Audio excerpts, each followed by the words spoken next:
How can people in countries as far-flung as Africa be able to access Bitcoin without internet through your help? Right, so today to participate in the network, we take it for granted in the western parts of the world that we can spend $100 or less a month on fast DSL and that kind of thing. So that kind of stable infrastructure often doesn't exist in emerging markets. Yeah. And so cost of participation is quite high. So with the satellite service, we're able to bring the cost of Bitcoin network participation down to basically free. So the equipment that you need to receive is less than $100, and you can bring it down to maybe $20 by reusing normal satellite TV equipment. And this is pretty important when we think that often Bitcoin is seen as a store of value.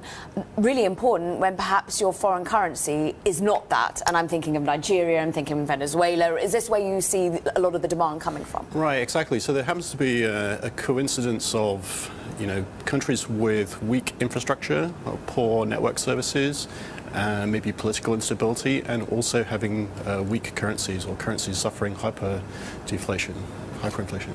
So there's also a purpose that it can be used in the developed world as well, because sometimes internet connections aren't always that great.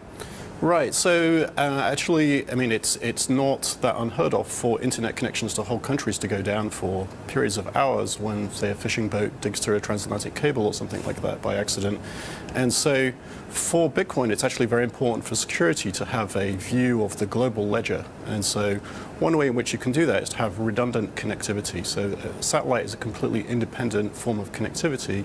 And actually with the set of satellites we have, so today we have 3 satellites and 4 coverage zones, but the additional satellites are going on by the end of the year to cover also the full globe. Today it's 2/3 of the world's surface. By end of year, full coverage. And with that structure, we actually end up with a ring of satellites where each satellite is able, in a failover sense, to retransmit data from the previous one.